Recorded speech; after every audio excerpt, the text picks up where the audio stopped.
everyone, and welcome back to my channel. Today we're going to be reading Leaves of Grass by Walt Whitman. He is a 19th century poet and journalist and writer.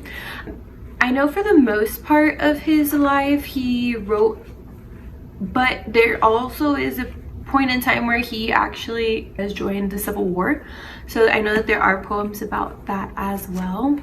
Today we're going to be focusing only on a few for today. We're going to be reading Once Self I Sing, and then we're going to be also reading I Hear America Sing along. Alright, so some of these are very small. So I'm also going to be adding As I Pondered in Silence, and I'm also going to be adding For Him I Sing. So hopefully that's enough for our first segment, or our first video, part 1 of Walt Whitman. So we're gonna go ahead and start with One Self I Sing. One self I sing, a simple separate person, yet utter the word Democrat.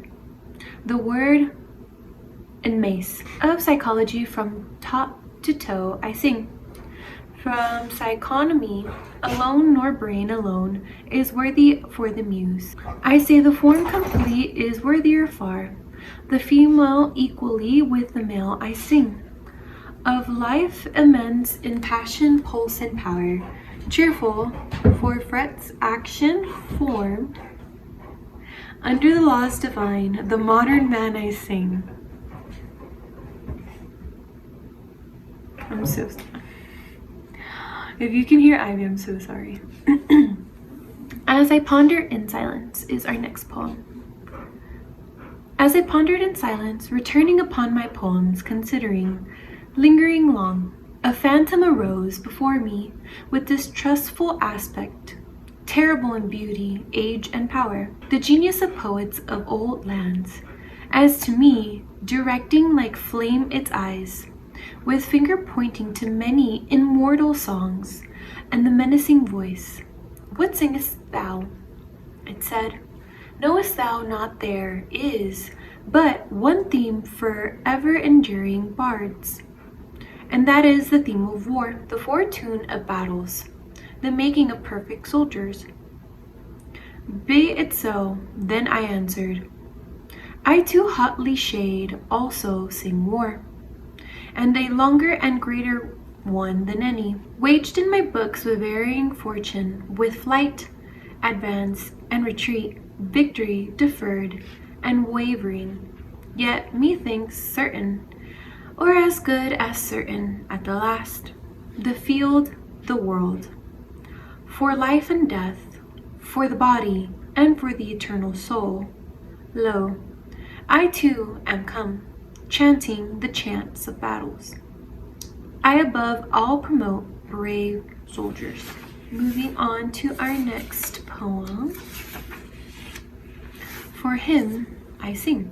For Him I sing. I raise the present on the past, as some perennial trees out of its roots, the present on the past. With time and space I him dilate and fuse the immortal laws, to make himself by them the law unto him. And then our next poem is going to be Beginners. How they are provided from upon the earth, appearing at intervals.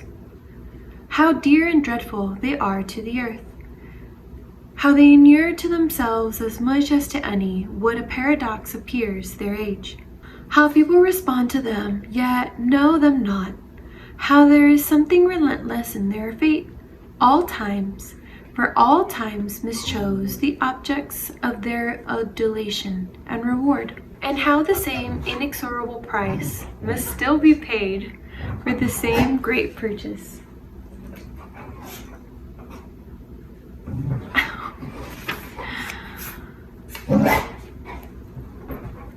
Lord.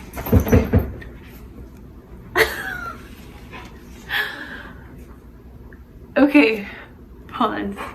Okay, I thought she wanted to go to the bathroom, but she doesn't want to get up. Okay, so the next one is going to be I Hear America Sing. I hear America singing, the varied carols I hear, those of mechanics, each one singing his as it should be, blithe and strong. The carpenter singing his as he measures his blanket or beam. The mason singing his as he makes ready for work or leaves off work.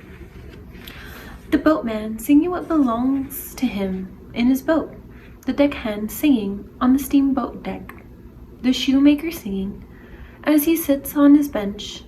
The hatter singing as he stands. The woodcutter's song.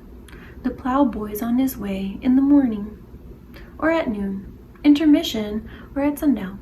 The delicious singing of the mother or of the young wife at work or of the young girl sewing or washing, each singing what belongs to him or her and to no one else. The day what belongs to the day.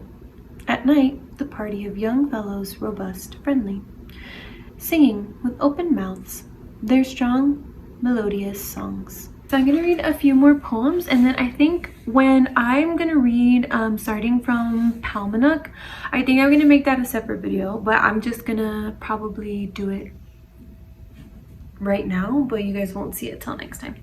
So I'm just going to read a few more. What place is besieged? What place is besieged and vainly tries to raise the siege? Lo, I send to that place a commander, swift, brave, immortal, and with him horse and foot, and parts of artillery, and artillerymen, the deadliest that have ever fired gun. The next one is shut not your doors. Shut not your doors to me, proud libraries, for that which was lacking on all your well-filled shelves, yet needed most I bring forth from the war, emerging a book I have made. The words of my book nothing, the drift of it everything. A book separate, not linked with the rest, nor felt by the intellect, but you ye untold latencies will thrill to every page. And then this is going to be the last poem I read. Poets to come. Poets to come, orators, singers, musicians to come.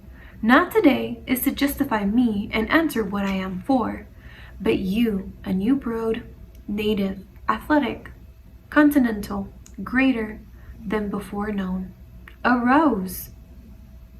For you must justify me. I myself but write one or two indicative words for the future, but I advance a moment only to wheel and hurry back in the darkness. I am a man who, sauntering alone without fully stopping, turns a casual look upon you, then averts his face, leaving it to you to prove and define it, accepting the main things from you.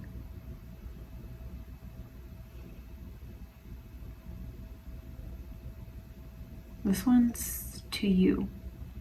Stranger, if you passing met me and desired to speak to me, why should you not speak to me? And why should I not speak to you?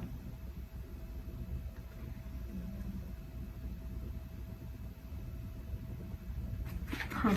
I don't know why I read that one. No. Okay. Well, that's gonna be our episode for today. I know this one's really short, but the other one's pretty long, so I think from Palmanook is probably gonna be a 30-minute read or so. So yeah, I will see you guys in my next video. We go ahead and read that one, and then after that we should be getting into Song of Myself. All right, bye everyone.